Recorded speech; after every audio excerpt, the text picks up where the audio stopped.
Happy Easter, my friends. This is going to be a quick Easter message. I did one last year, and I want to do it again because it's so important. You can see the glorious day. It's a beautiful, beautiful day here in North Georgia. Man, I love it. Easter is here. Christ has risen. So let me just tell you real quickly the simplicity of Christianity. Three things need to have transpired for you to be a Christian.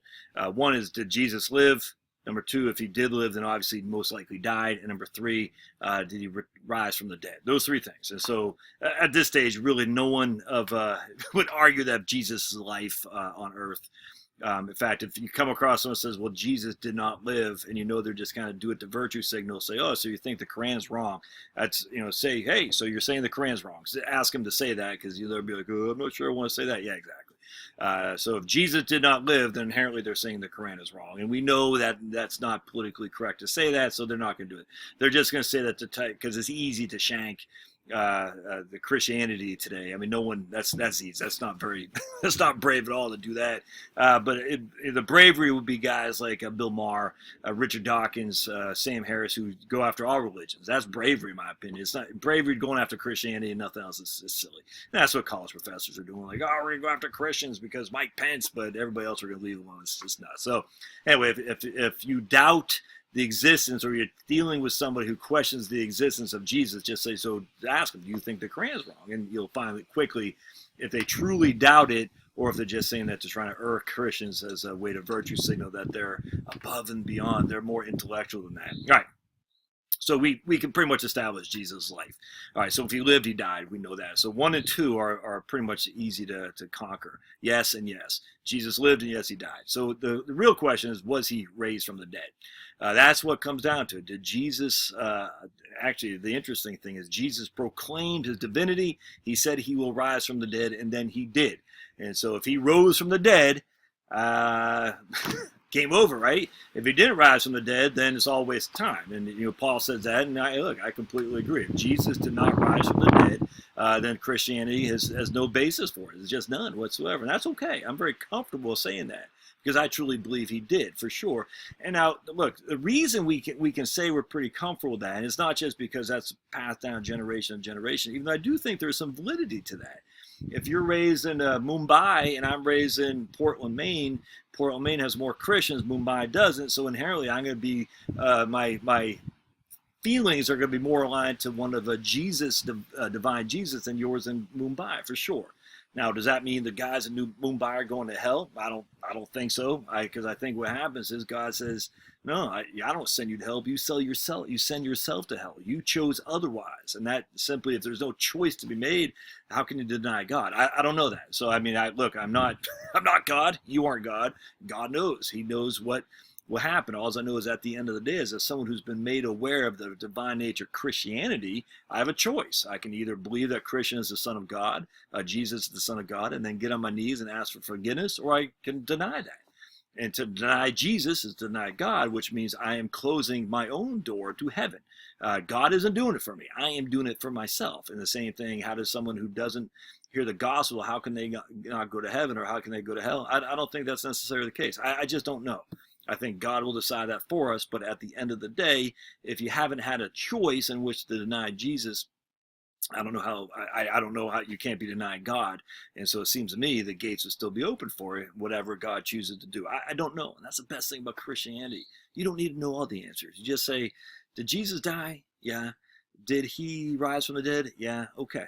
That's it. So if you rose from the dead, then you want to live according to what Jesus says. And the two biggest commandments are love God above all else, and love your brother as you would yourself. Those two things. And you do that, and you ask for forgiveness, you're going to be good to go. That means you're choosing Christ over the other option, which is to deny him. And if you know and are made aware of his existence, and you choose him, then the gates of heaven are open for you. That's for sure.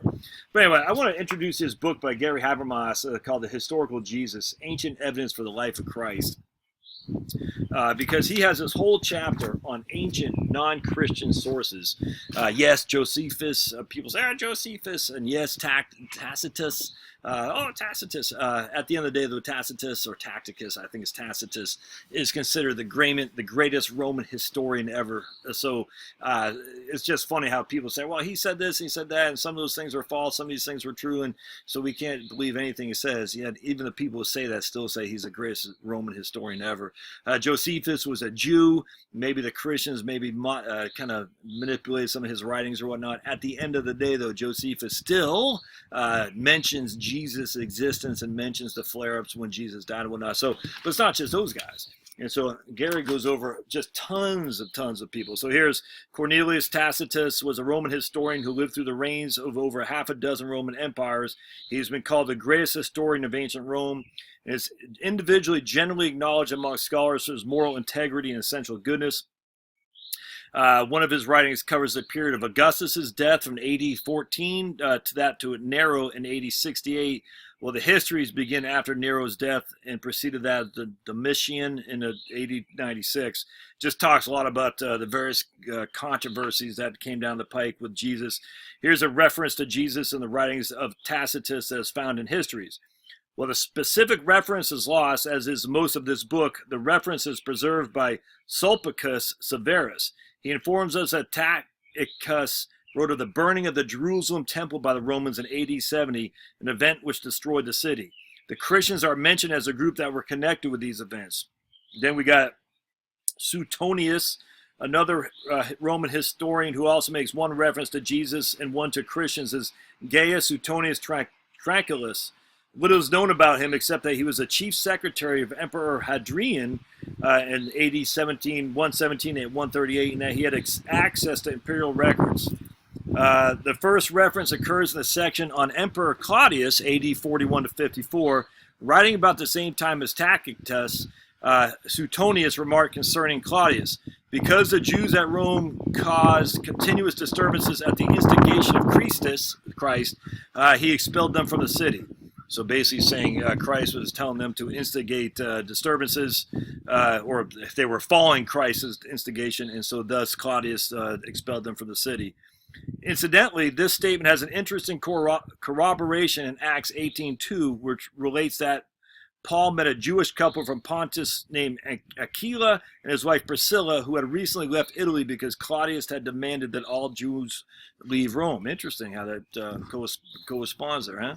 Here's Josephus. He was born into a priestly family and became a Pharisee at the age of 19. Having surviving a battle against the Romans, he served as commander. He served Commander Vespasian in Jerusalem. That is one weird bird. Written around AD 90 to 95, it is earlier than the testimonies of other Roman historians, or I guess he's not a Roman historian, but he served under the commander Vespasian in Jerusalem. Josephus did not believe Jesus to be the Messiah, yet other scholars have supported the original ending. That meditating position taken by many holds that the passage itself was written by Josephus with the questionable rules. Okay, basically what's going on here is they're saying some of the Josephus writing has been manipulated by the Christians. In 1972, Professor Shlomo Pines of the Hebrew University in Jerusalem released the results of a study on an Arabic manuscript containing Josephus' statement about Jesus. Anyway, so it's pretty interesting. So we got Josephus.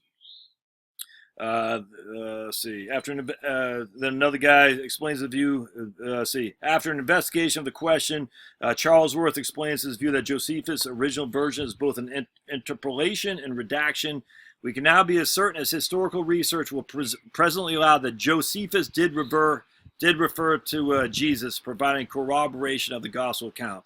And so a lot of people have done studies on that to say, hey, the doubts about Josephus, we can throw them away because we do feel that is a corroboration of Jesus, and he does refer to him. But it doesn't just end there. We got Thallus.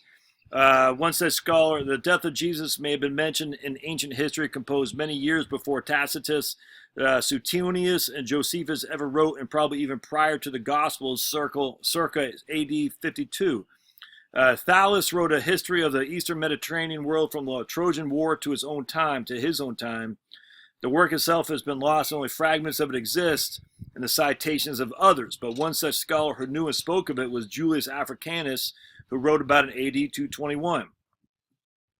Let's see. On here he talks about, on the whole world there oppressed the most fearful darkness, and the rocks were rent by an earthquake, and many places in Judea and other districts were thrown down.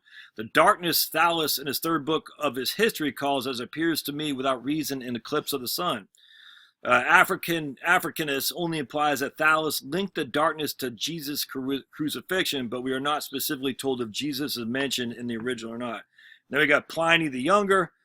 He was a Roman administrator in Asia Minor. Pliny the Younger was a nephew of the adopted son of a natural historian known as Pliny the Elder. Let's see.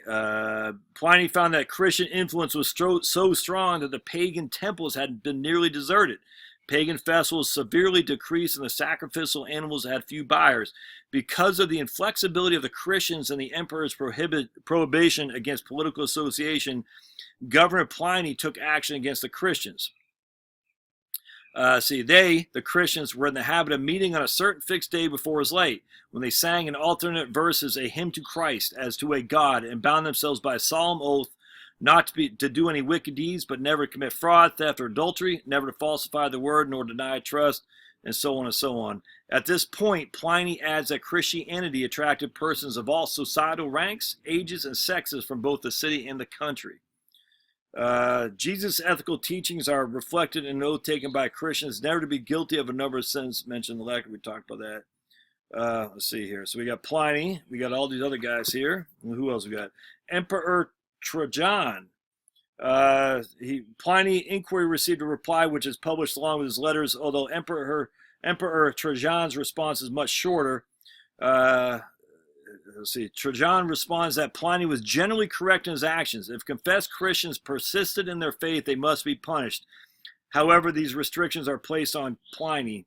Christians should not be sought out or tracked down. Repentance coupled with worship of the gods suffice to clear a clear person. Pliny was not to honor any list of Christians which were given to him. The accuser did not name himself. It is interesting that, contrary to popular opinion, the first century is not the worst period of persecution for believers.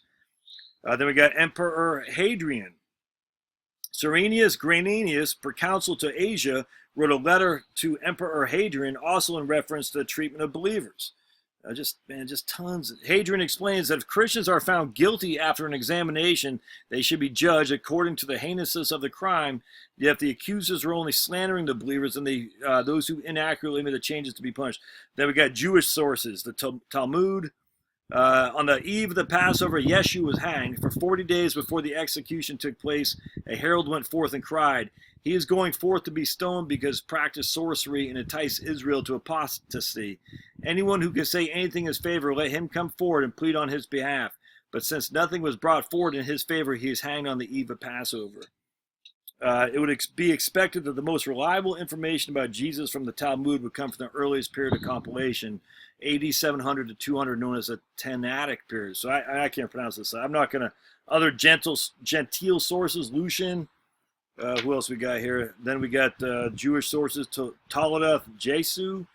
Just tons of sources in here, man. It's crazy. The Gnostic sources, the Gospel of Truth, which again they're saying these are not Christian necessarily. The Gospel of Thomas, at least in terms of what we look as the Bible.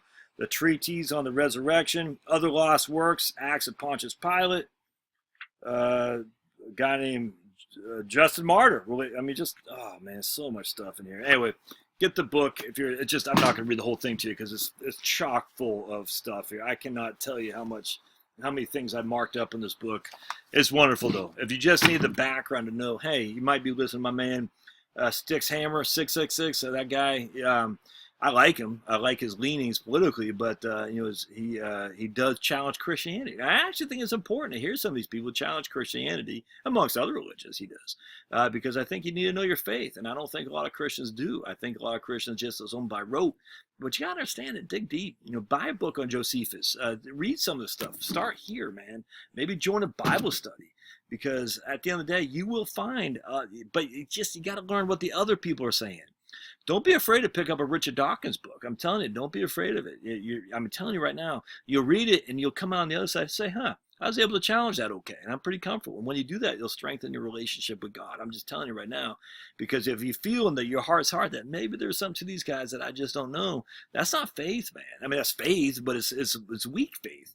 And that's what I think a lot of Christians turn against the faith, because they were born on weak faith, and that faith that could never be, I hate to say proven, because I can't prove Jesus lived. I can't prove he died. I can't prove he rose from the dead, but it can be solidified with sources and tons of historical evidence, because we use historical evidence all the time for everything we look in history. Julius Caesar, George Washington, I mean, all that stuff. We look at historical evidence, and if the historical evidence weighs in one direction, it should be good enough to say, there's some evidence here, and that makes me comfortable with my faith. All right, faith. All right. Hope this helps. I know it's a little bit rambling, but happy Easter, man. Easter is the most important day for all Christianity.